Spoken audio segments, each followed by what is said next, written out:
Depuis quelques années, un phénomène inquiétant s'installe silencieusement dans de nombreuses églises à travers le monde. Ce n'est pas un problème visible, bruyant ou facilement identifiable.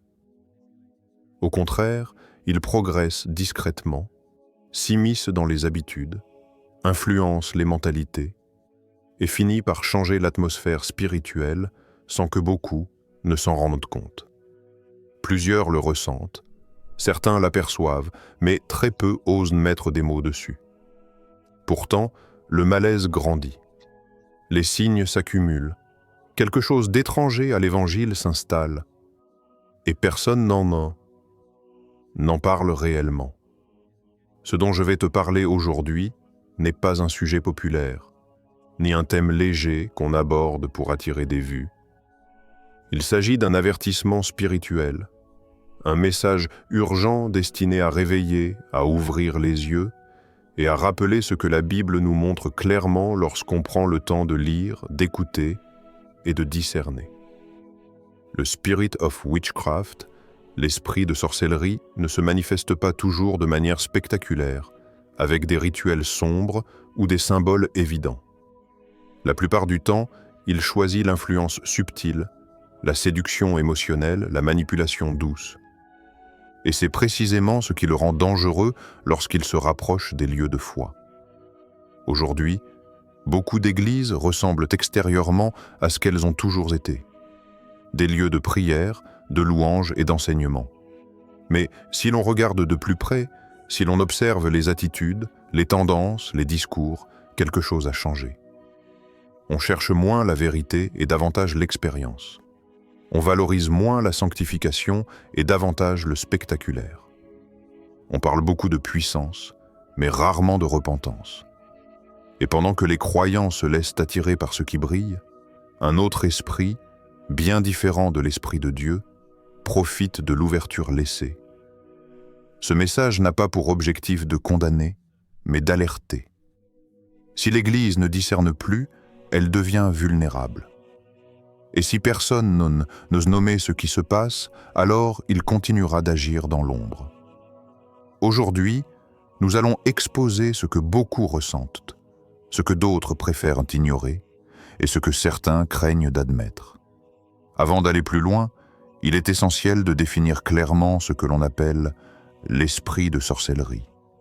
Beaucoup imaginent immédiatement des potions, des pentagrammes, des rites occultes ou des pratiques païennes visibles. Mais ce n'est pas de cela qu'il s'agit ici. Dans la Bible, la sorcellerie n'est pas seulement un ensemble d'actions occultes. C'est un esprit, un mode d'influence, une façon d'opérer qui agit dans l'invisible pour détourner l'homme de la vérité de Dieu. Le mot le plus souvent associé à ce concept dans les Écritures est pharmakeia, un terme grec qui inclut l'idée de manipulation, d'enchantement, de charme trompeur.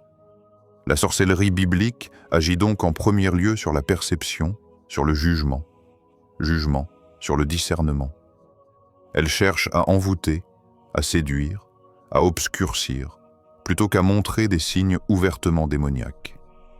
C'est ce caractère subtil qui la rend si insidieuse, surtout lorsqu'elle s'approche des milieux religieux. Le Spirit of Witchcraft n'est pas un fantôme ni une créature de film. C'est une influence spirituelle qui manipule, contrôle et détourne. Il produit la confusion, pousse vers les émotions extrêmes, excite l'orgueil, attise la recherche de pouvoir, encourage la désobéissance déguisée et cherche toujours à remplacer la dépendance au Saint-Esprit par quelque chose de plus séduisant, plus rapide ou plus spectaculaire. C'est un esprit qui ne vise pas seulement à s'opposer à Dieu, mais à imiter l'œuvre de Dieu pour tromper ceux qui ne discernent pas. Il faut aussi clarifier une différence fondamentale. La sorcellerie culturelle, rituelle, magie, pratiques occultes visibles, n'est pas la même chose que la sorcellerie spirituelle mentionnée dans la Bible. La première concerne des gestes et des traditions. La seconde concerne des influences qui cherchent à contrôler les pensées, manipuler les émotions et séduire les croyants. C'est cette seconde forme qui se glisse le plus facilement dans les églises. Dans la culture moderne, le mot « sorcellerie » est souvent banalisé. Il est présenté comme une tendance esthétique, un symbole de liberté, un ensemble de pratiques spirituelles alternatives. Mais dans la perspective biblique, la sorcellerie est toujours liée à une source spirituelle étrangère à Dieu. Et même lorsque ces manifestations prennent des formes lumineuses, bienveillantes ou inspirantes, son objectif reste le même, mener l'homme loin de la vérité. Ainsi, lorsque nous parlons d'un esprit de sorcellerie qui envahit certaines églises, nous ne parlons pas de rituels occultes cachés dans les coulisses, mais d'une atmosphère spirituelle qui pousse progressivement les communautés à abandonner la clarté de l'Évangile pour quelque chose de plus émotionnel, plus mystique, plus centré sur l'homme et moins dépendant de Dieu. Comprendre cette définition est essentiel, car la suite du message repose sur cette vérité. Le danger n'est pas toujours dans ce que l'on voit, mais dans ce qui influence sans se montrer. Pour comprendre comment cet esprit agit aujourd'hui, il faut d'abord observer comment la Bible décrit ses méthodes. Les Écritures ne montrent pas la sorcellerie comme une pratique marginale réservée aux païens, mais comme une force spirituelle active, cherchant constamment à influencer, tromper et détourner le peuple de Dieu. Ce n'est pas un phénomène nouveau, c'est un schéma ancien qui se répète de génération en génération, avec des formes différentes, mais avec le même objectif: remplacer la voix de Dieu par une autre voix. Dans l'Ancien Testament, l'esprit de sorcellerie est souvent associé à la manipulation, au contrôle et à la rébellion. Lorsque Samuel confronte Saül, il lui dit que la rébellion est aussi grave que la sorcellerie. Ce lien révèle un mécanisme fondamental. Cet esprit pousse l'homme à s'éloigner volontairement de la volonté divine pour suivre ses propres impulsions, croyant qu'il peut atteindre la bénédiction par ses propres moyens. La sorcellerie, dans sa dimension spirituelle, commence toujours par l'idée qu'on peut obtenir une puissance, une direction ou un résultat sans passer par Dieu, ou en contournant les voies de Dieu. Un autre exemple biblique est celui de Jézabel, dont l'influence n'était pas simplement politique. Elle exerçait un contrôle psychologique, émotionnel et spirituel sur ceux qui l'entouraient. Son objectif était de faire taire la parole des prophètes authentiques et de les remplacer par des voix séduisantes. Jézabel ne cherchait pas seulement à introduire des idoles, elle cherchait à étouffer le discernement, à créer une atmosphère où les croyants finissent par confondre la voix de Dieu avec celle de la culture dominante. L'esprit qui animait Jézabel fonctionne de manière similaire aujourd'hui. Il installe une influence qui flatte, séduit, puis contrôle. Le Nouveau Testament, quant à lui, met en lumière la dimension trompeuse de cet esprit. Paul avertit les Galates que quelqu'un les a ensorcelés, non pas avec un rituel, mais avec un enseignement séduisant qui détournait leur foi. L'influence sorcière, selon Paul, n'est pas un sortilège visible. C'est une altération subtile de la vérité, une distorsion agréable à entendre, mais profondément dangereuse. Elle ne pousse pas immédiatement dans l'erreur. Elle glisse lentement, en modifiant les priorités, en embellissant certains compromis, en rendant acceptable ce que Dieu ne valide pas. Un autre exemple fort est celui de Simon le magicien, qui opérait dans la ville de Samarie. Il captivait les foules, car son pouvoir impressionnait. Pourtant, lorsque les apôtres arrivent, Simon reconnaît qu'il manque quelque chose: la véritable puissance de Dieu. Ce passage montre deux choses essentielles. Premièrement, le spirit of witchcraft peut imiter la puissance spirituelle, mais il ne peut pas la reproduire pleinement. Deuxièmement, cet esprit cherche toujours l'influence, la reconnaissance, la fascination des foules, pas la transformation des cœurs. À travers tous ces exemples, un même schéma apparaît. Il séduit par l'apparence. Il offre une alternative à l'obéissance. Il cherche à éteindre la voix prophétique authentique. Il remplace la vérité par une imitation séduisante. Il valorise la puissance plutôt que la sanctification. Il installe la confusion pour faire douter du discernement. La Bible montre que cet esprit n'agit jamais de manière directe. Il opère par les émotions, par les désirs, par les influences culturelles, par des paroles qui semblent sages, par des expériences qui paraissent spirituelles. Son pouvoir réside dans sa capacité à paraître lumineux, tout en conduisant peu à peu vers les ténèbres. Il n'arrive jamais comme une menace. Il arrive comme une solution. Comprendre comment cet esprit opère dans les Écritures nous donne une grille de lecture essentielle pour discerner ce qui se passe aujourd'hui dans de nombreuses communautés. Car ce que nous voyons dans les textes anciens n'est pas simplement de l'histoire. C'est un modèle spirituel qui se répète et qui, aujourd'hui encore, se glisse dans l'Église en prenant des formes nouvelles, mais avec la même intention. Ce qui rend ce phénomène particulièrement dangereux aujourd'hui, c'est que l'esprit de sorcellerie ne se présente plus comme une force extérieure et hostile à l'Église. Il ne frappe pas à la porte en montrant son identité.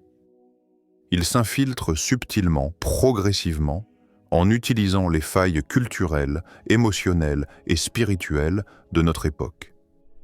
Ce n'est pas une invasion brutale, c'est une contamination douce qui commence souvent par des compromis apparemment anodins. Dans une société obsédée par l'expérience, l'émotion, l'instantané et le spectaculaire, beaucoup de croyants ont perdu l'habitude d'analyser, de discerner, de tester ce qu'ils entendent. Les mêmes tendances qui influencent le monde, quête de sensations fortes, fascination pour le mystique, obsession de l'image, pénètrent désormais les lieux de culte. Et lorsque l'Église n'est plus fermement ancrée dans la parole, elle devient vulnérable à tout ce qui semble spirituel, même si cela ne vient pas de Dieu. L'une des principales portes d'entrée de cet esprit est la normalisation des pratiques occultes dans la culture moderne. Aujourd'hui, la sorcellerie est glorifiée dans la musique, les films, les séries, les tendances sociales. Elle est présentée comme une forme d'autonomie, de liberté personnelle, d'énergie positive. Ce qui autrefois était dénoncé est maintenant esthétisé. Ce qui était caché est devenu un style de vie. Et même si de nombreux croyants ne pratiquent pas directement ces choses, ils y sont exposés quotidiennement, ce qui finit par banaliser la frontière entre ce qui est spirituellement sain et ce qui ne l'est pas. Une autre voie d'infiltration est la confusion entre spiritualité biblique et spiritualité ésotérique. Beaucoup de messages chrétiens modernes mélangent des enseignements sur l'univers, les vibrations, les énergies, l'attraction, le pouvoir intérieur. Ce mélange crée un christianisme hybride, où l'on invoque Dieu, mais où l'on adopte des concepts qui n'ont rien à voir avec lui. On cite des versets, mais on enseigne des principes qui viennent d'autres sources. C'est précisément ainsi que l'esprit de sorcellerie opère, non pas en rejetant frontalement Dieu, mais en proposant une version alternative, plus agréable, plus facile, moins exigeante. Les réseaux sociaux amplifient cette infiltration. Beaucoup de croyants se laissent guider non pas par des pasteurs, des enseignants ou des mentors spirituels solides, mais par des influenceurs spirituels autoproclamés. On suit des comptes qui proposent des manifestations, des affirmations spirituelles, des séances de guérison énergétique, le tout accompagné d'un langage vaguement chrétien. Et parce que tout cela semble inspirant, motivant, lumineux, beaucoup ne voient pas que ces pratiques s'opposent directement à l'enseignement biblique. L'apparence remplace le discernement. Enfin, la recherche du spectaculaire ouvre une large porte à cet esprit. Dans certaines églises, on met davantage l'accent sur les émotions fortes, les expériences impressionnantes, les manifestations visibles, que sur l'enseignement solide. On veut être touché, bouleversé, secoué, mais pas forcément transformé. L'esprit de sorcellerie exploite cette soif d'extraordinaire pour introduire des manifestations qui semblent spirituelles, mais qui ne produisent ni repentance, ni maturité, ni fruits durables. Il pousse les croyants à confondre excitation émotionnelle et présence de Dieu, charisme et onction, popularité et vérité. Toutes ces infiltrations ont un point commun. Elles déplacent subtilement la centralité de Christ. Elles mettent l'accent sur l'homme, sur son pouvoir, sur ses ressentis, sur ses désirs. Elles nourrissent l'orgueil, encouragent la dépendance à l'émotion et affaiblissent la capacité à discerner ce qui vient véritablement de Dieu. L'esprit de sorcellerie, dans sa forme moderne, ne cherche pas à détruire l'Église de l'extérieur. Il cherche à l'endormir de l'intérieur. Il se glisse dans les tendances, dans les discours motivants, dans le langage spirituel flou, dans les nouvelles révélations, dans les visions centrées sur l'homme. Et plus l'Église accepte sans examiner, plus elle se laisse influencer. Aujourd'hui, de nombreuses communautés ne réalisent même pas que cette atmosphère s'installe. Elle continue de fonctionner, de chanter, de prier. Mais quelque chose a bougé. La parole est moins centrale. La vérité est moins affirmée. Les compromis sont plus fréquents et les émotions prennent la place du discernement. C'est ainsi que cet esprit infiltre, influence et transforme sans faire de bruit, jusqu'au jour où les fruits apparaissent. 1. Signe que ce spirit of witchcraft influence une église. Lorsque cet esprit commence à agir dans une église, il ne se manifeste pas avec des symboles occultes visibles. Il agit de manière beaucoup plus subtile, dans l'atmosphère, dans les mentalités, dans les comportements. Et si l'on ne prête pas attention, on peut facilement s'habituer à ces changements sans réaliser qu'ils proviennent d'une influence totalement étrangère à l'Esprit de Dieu. Voici les signes les plus fréquents et les plus révélateurs. L'un des premiers signes est la place exagérée accordée aux émotions. Bien sûr, Dieu touche les émotions et les utilise, mais dans une église influencée par cet esprit, les émotions prennent la place de la vérité. On finit par confondre la présence de Dieu avec un frisson, une montée d'adrénaline, des larmes ou des atmosphères musicales intenses. On juge la profondeur d'un culte non pas par la transformation intérieure, mais par le niveau d'émotion ressentie. Or, l'esprit de sorcellerie cherche toujours à manipuler les sensations plutôt que les cœurs. Un autre signe fort est la recherche de pouvoir plutôt que de sanctification. Lorsque les croyants commencent à s'intéresser davantage aux dons qu'aux fruits, aux manifestations visibles plutôt qu'à la vie intérieure, une porte s'ouvre. Dans certaines communautés, on parle beaucoup de miracles, d'onction, de guérison, mais presque plus de repentance, d'obéissance, de sainteté. L'esprit de sorcellerie aime attirer ceux qui désirent une spiritualité spectaculaire, mais qui n'ont pas envie de marcher dans la profondeur. Un troisième signe est la manipulation spirituelle, souvent déguisée en direction divine. Lorsque les leaders utilisent la peur, la pression émotionnelle ou l'autorité spirituelle pour obtenir ce qu'ils veulent, cela révèle une influence étrangère. L'Esprit de Dieu conduit, enseigne, transforme, mais ne manipule jamais. Là où l'on voit du contrôle excessif, une atmosphère de culpabilisation permanente ou des paroles prophétiques utilisées pour dominer les croyants, il y a un problème spirituel profond. L'esprit de sorcellerie y fonctionne précisément à travers le contrôle déguisé. On observe aussi le culte de la personnalité, un phénomène de plus en plus répandu. Une église influencée par cet esprit met souvent un individu sur un piédestal, un pasteur, un prophète, un oint, quelqu'un qui devient indispensable, incontestable, intouchable. Son image prend plus de place que Christ. Les foules se déplacent pour une personne, pas pour Dieu, On glorifie le charisme, l'apparence, la popularité et non la vérité. Dès qu'un leader devient une sto, l'influence spirituelle derrière ce phénomène mérite d'être examinée. Un autre signe révélateur est l'introduction progressive de croyances ou de pratiques non bibliques. Cela n'arrive jamais en un jour. Cela commence par des enseignements vagues, des concepts flous, des phrases inspirantes qui semblent spirituelles mais qui ne reposent pas sur la parole. On mélange la Bible avec des idées psychologiques, mystiques ou New Age. On parle de vibration, d'énergie spirituelle, de univers ou de manifestation. Le langage change, puis la théologie change, puis la pratique change. Et à la fin, l'Église vit sous une autre influence sans même s'en rendre compte. La disparition progressive du discernement est également un signe fort. Dans certaines églises, on ne remet plus rien en question. Tout est accepté tant que c'est inspirant. Tout est validé tant que c'est émotionnel.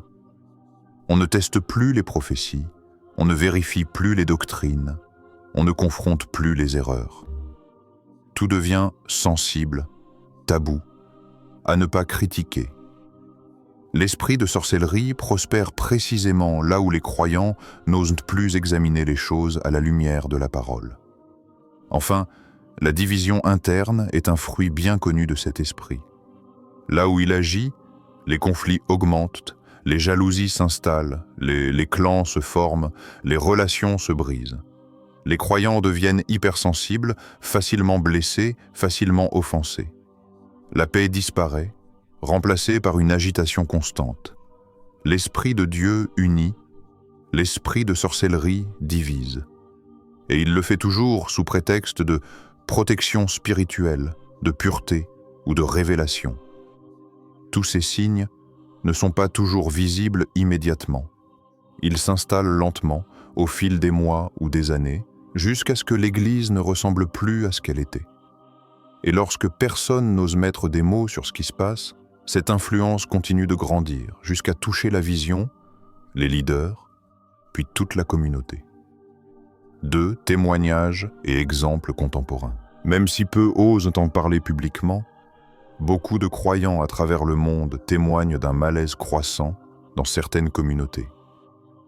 Ce malaise ne vient pas d'un simple désaccord de style ou de culture, mais de la sensation profonde que quelque chose a changé dans l'atmosphère spirituelle de leurs églises. Certains décrivent une impression difficile à expliquer. Tout semble spirituel à l'extérieur, mais quelque chose sonne faux à l'intérieur. Plusieurs personnes racontent par exemple qu'elles ont assisté à des réunions où l'accent était entièrement mis sur les manifestations visibles. Tout le culte semblait orienté vers la recherche d'expériences intenses, au point que ceux qui ne vivaient rien de spectaculaire se sentaient presque accusés de manquer de foi. Certains disent avoir ressenti une pression émotionnelle très forte, une atmosphère où l'on se sent obligé de réagir, de tomber, de crier, de manifester quelque chose. Comme si rester sobre ou silencieux était un signe de sécheresse spirituelle. Beaucoup parlent d'un sentiment de manipulation inconsciente. D'autres témoignent d'enseignements qui semblaient spirituels, mais qui, après réflexion, ne s'appuyaient pas réellement sur les Écritures. On utilisait des mots comme énergie, connexion spirituelle, activation intérieure ou fréquence divine, sans jamais expliquer clairement ce que cela signifiait bibliquement. Certains fidèles, intrigués au début, ont ensuite ressenti une confusion grandissante, comme si une nouvelle forme de spiritualité prenait doucement la place de la foi qu'ils connaissaient depuis des années. Un autre exemple souvent rapporté concerne le culte de la personnalité. Plusieurs croyants racontent qu'ils ont vu leurs églises changer lorsqu'un leader charismatique est devenu la figure centrale. Les gens ne venaient plus pour chercher Dieu, mais pour entendre l'homme de Dieu, pour voir la personne, pour être touchés par sa présence. toute critique ou remise en question devenait interdite, comme si contredire un leader équivalait à contredire Dieu lui-même. Dans certains cas, le leader utilisait l'émotion ou des paroles prophétiques pour prendre des décisions que personne n'osait discuter. Certains témoignent également de pratiques étranges introduites progressivement. Des gestes, des rituels symboliques, des paroles répétées comme des mantras, des exercices censés débloquer une puissance intérieure.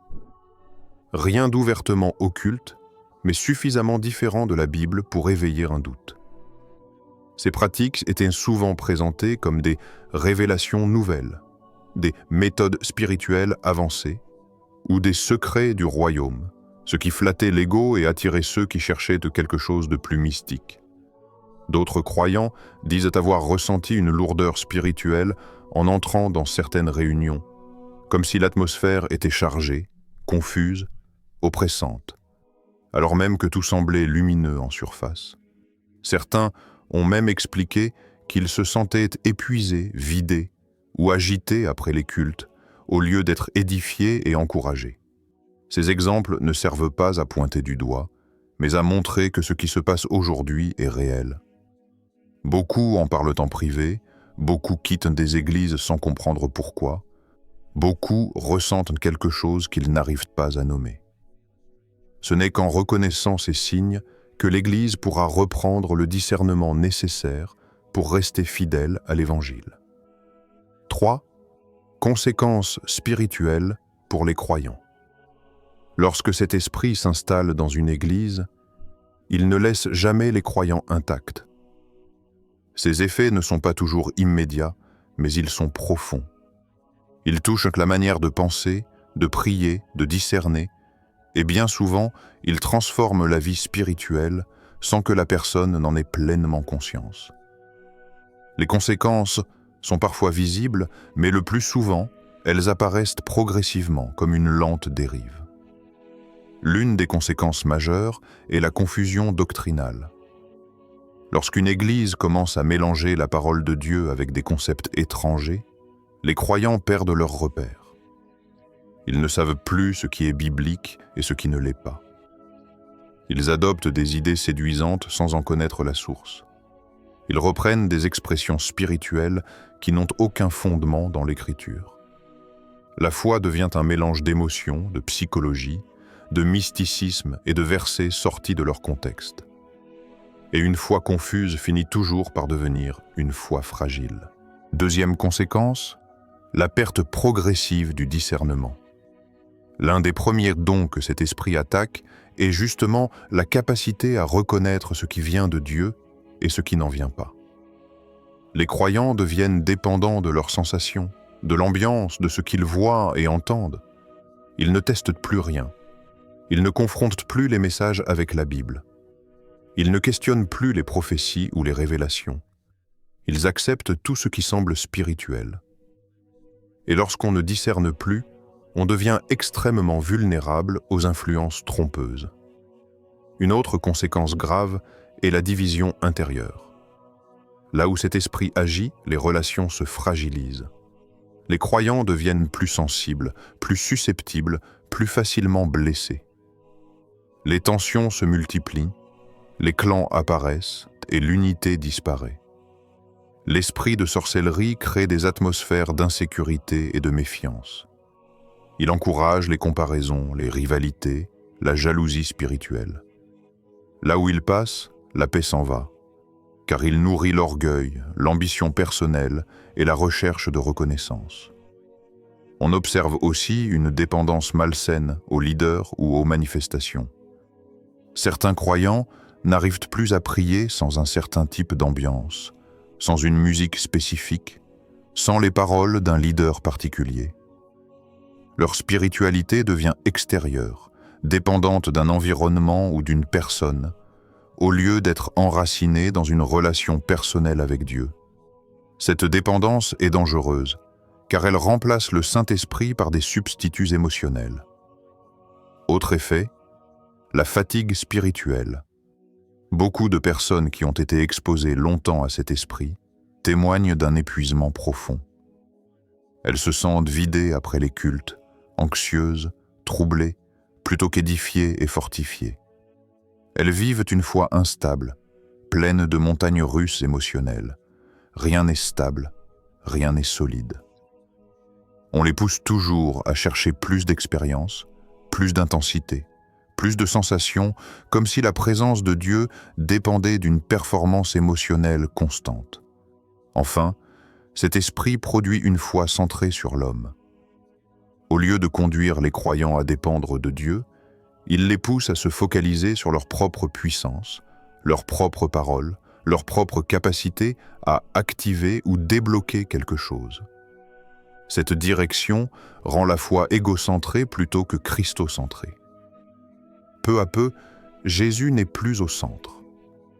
On parle plus de ce que nous pouvons faire que de ce que Dieu fait. La gloire se déplace subtilement vers l'homme. Toutes ces conséquences montrent que cet esprit n'est pas simplement une mauvaise influence. C'est une force qui attaque la santé spirituelle des croyants, leur stabilité, leur maturité et leur relation avec Dieu. Et tant que ces dérives ne sont pas reconnues et confrontées, elles continueront d'affaiblir des vies, des familles et des communautés entières. Quatrième, comment discerner et combattre ce phénomène face à un esprit aussi subtil? La première arme du croyant est le discernement. Sans discernement, tout ce qui semble spirituel paraît acceptable. Mais avec le discernement, on apprend à reconnaître ce qui vient réellement de Dieu, de ce qui n'est qu'une imitation séduisante. Le discernement n'est pas une capacité naturelle. C'est un don que l'on développe en marchant dans la vérité. Il commence par une chose essentielle, revenir à la parole de Dieu. La Bible est le premier filtre. Chaque enseignement, chaque prophétie, chaque pratique, chaque expérience doit être confrontée à ce que la parole dit clairement. Lorsque les croyants remettent la Bible au centre, les illusions tombent rapidement. Beaucoup de doctrines séduisantes ne tiennent pas une minute face aux Écritures. La vérité biblique agit comme une lumière. Dès qu'elle brille, les influences opaques se dévoilent. C'est pourquoi l'esprit de sorcellerie attaque souvent la parole en premier. Il l'affaiblit, la relativise, la dilue. Revenir à la parole, c'est déjà commencer la victoire. Deuxième clé, cultiver une vie de prière authentique. Pas une prière automatique ou émotionnelle, mais une prière réelle, qui cherche la volonté de Dieu plutôt que des expériences fortes. La prière nous stabilise, nous recentre, nous ancre dans la présence de Dieu. Là où la prière est vivante, la confusion diminue. Un croyant qui prie sincèrement n'est pas facilement manipulable, car son cœur reste sensible au Saint-Esprit.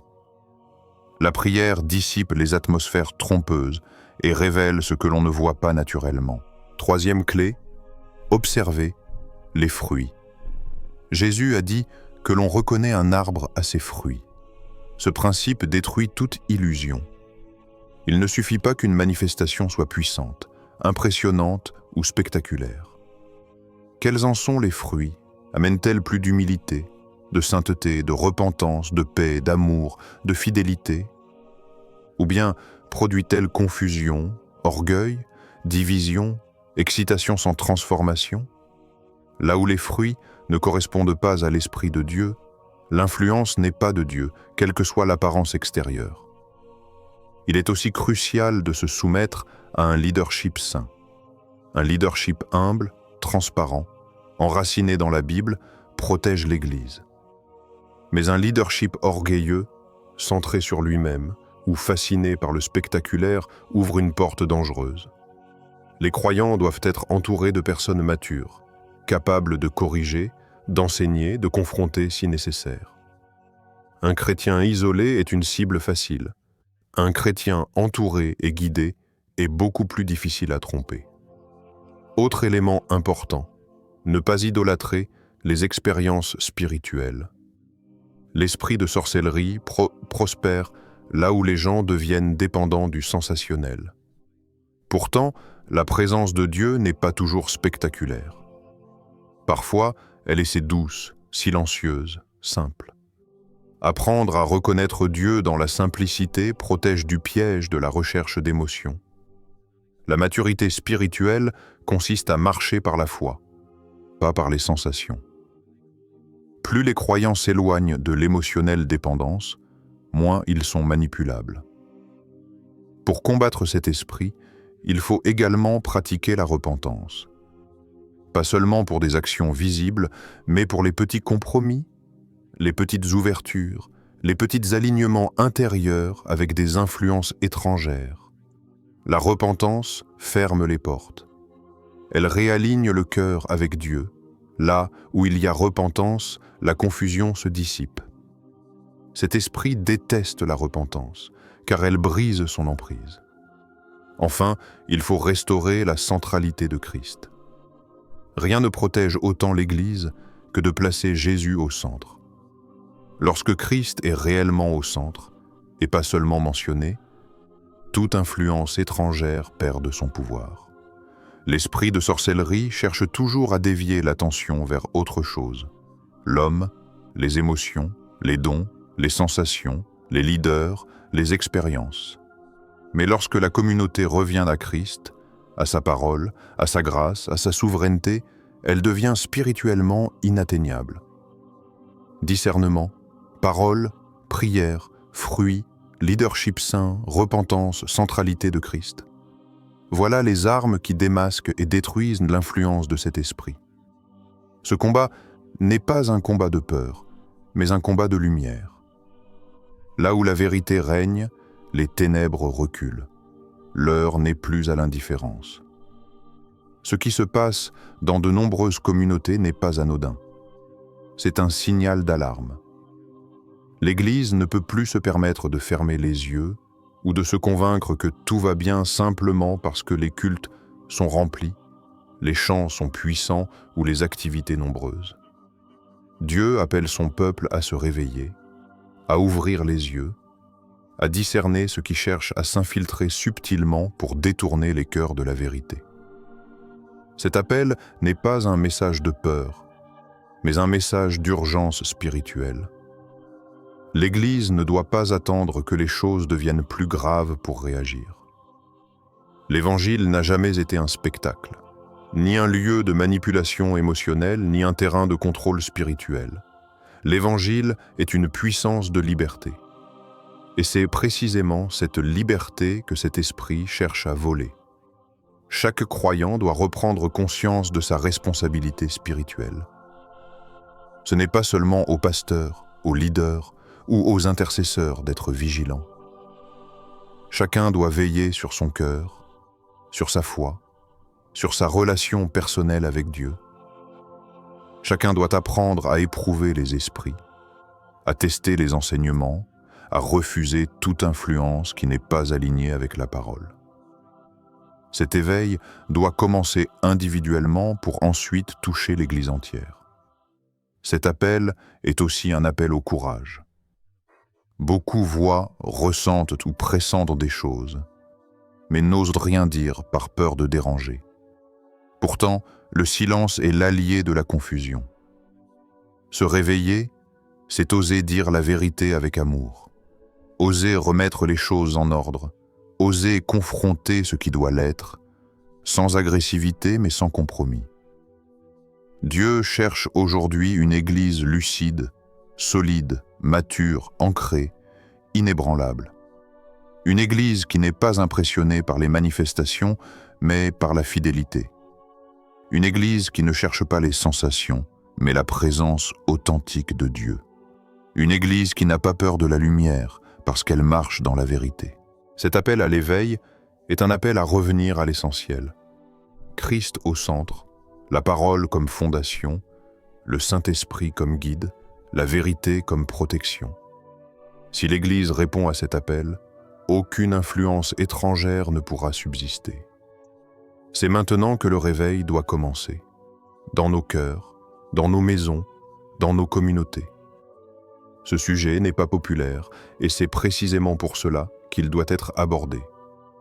L'esprit de sorcellerie qui tente d'envahir certaines églises ne se manifeste pas de manière spectaculaire ou évidente.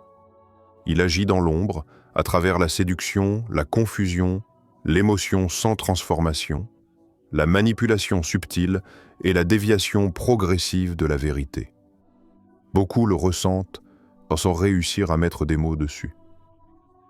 Cette vidéo a pour but d'exposer ce qui reste souvent tu, non pas pour accuser, mais pour éclairer. L'enjeu est simple: préserver la pureté de l'Évangile, préserver la liberté en Christ, préserver la santé spirituelle des croyants. Jésus a averti son peuple à plusieurs reprises. Des faux enseignements, de faux prophètes et des influences trompeuses se glisseraient au milieu du peuple de Dieu. Nous y sommes. Et fermer les yeux ne fera que donner plus de terrain à ceux qui cherchent justement à opérer dans l'aveuglement.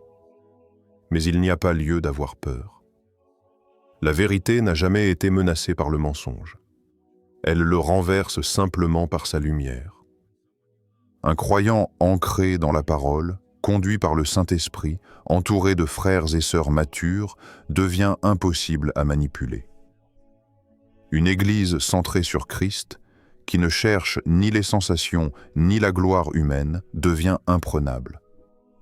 La conclusion est donc un appel à la vigilance, mais aussi à l'espérance.